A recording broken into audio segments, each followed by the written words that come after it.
Here are the 3 books that turn boys into men. These are the books that I've been reading recently and that I've implemented the tactics, principles in these books. And they're truly great, bro. And the first one that I have for you is The Way of the Superior Man. This book teaches a lot about masculine and feminine energy. And it's a really great book. It's a really spiritually filled book, and it talks about how we need to breathe fully as masculine men. If you want to truly be more masculine, you need to be in the present moment. And you need to be breathing fully all the way down to your stomach to the point that your balls bulge out. And I know that sounds weird, bro, but that's literally what the book says. Okay?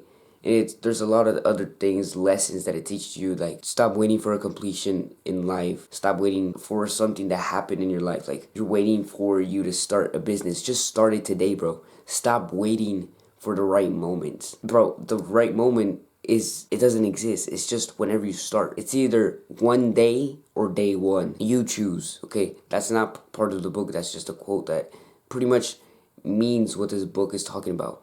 It also, like I said, it talks about how you need to be present. You need to be breathing fully. This is actually one of the most important points of this book and one of the most important points of life. Because if you're not present, how are you going to enjoy life?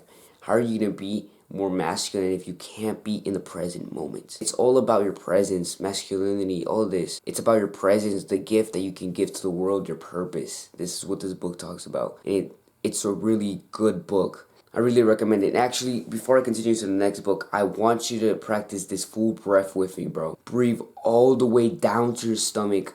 Make it bulge out, okay? Even if you're like, oh, but I don't want my belly to show, even though I have a six-pack. Bro, it doesn't matter, okay? In order to be powerful as a man, you need to be breathing fully. So let's do this with me, bro.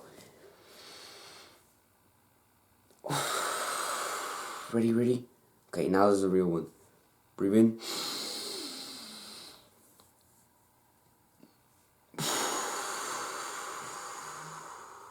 One more time.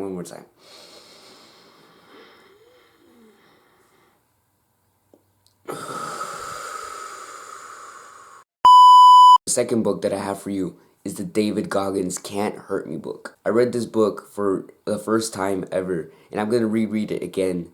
I'm going to start today. But it's a really great book. A really great book. It teaches you about discipline, taking accountability of what's going on in your life and how you respond to that. Okay? Like, let's say you were giving a bad hand in your life. Like, let's say you're, I don't know, short or you have ADHD. Can't blame yourself for having that. Like, it's not your fault. But what are you gonna do about it? Take responsibility of the way you react to this and what you're gonna do about, like, you're short or you have ADHD. It's all up to you to decide what you do. Okay, you're responsible for that. Sure, it might not be your fault. Okay, but you're still responsible for learning or attracting women. It's all up to you. It's still up to you, bro. Just because you're short or if you have ADHD or you're both, bro, you're still responsible for working on yourself. You're still responsible for becoming better. Okay, you are responsible for that. You're responsible for yourself.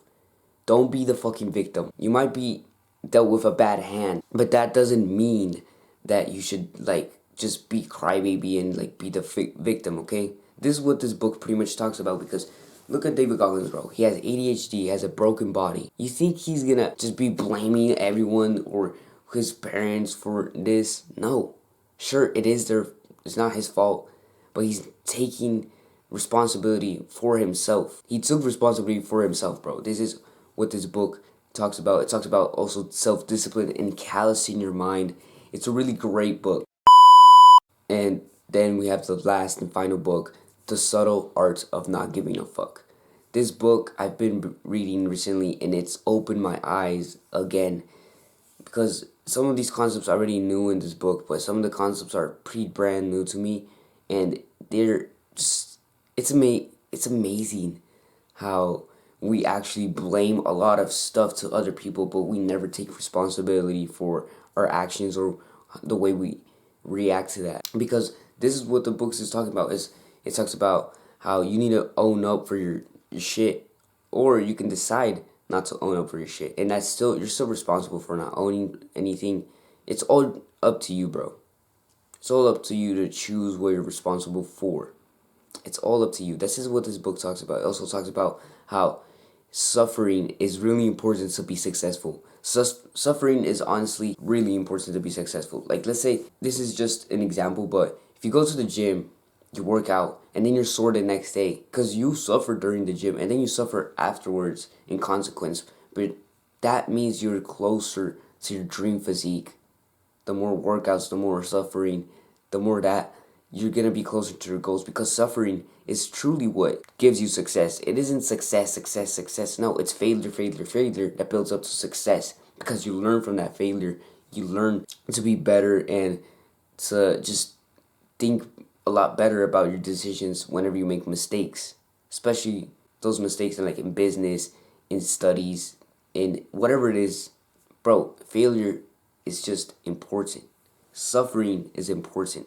It also talks about what you need to give a fuck about. So that's pretty much also, like, literally, it's in the title, bro. It's in the title. The subtle art of not giving a fuck. It's not that you don't want to give a fuck about nothing. It's that you need to give a fuck only about specific things that you choose. Only the things that are really important in your life. Okay? That's pretty much the premise of this book. I'm still reading it, but so far I've learned a lot from it. Other than that, bro, my name is Ricky Cervantes, my self-improvement YouTube channel where I teach young men just like you how to become more masculine, how to become more fit, how to become more attractive. Other than that, peace out. Do the hard work, especially when you don't feel like it.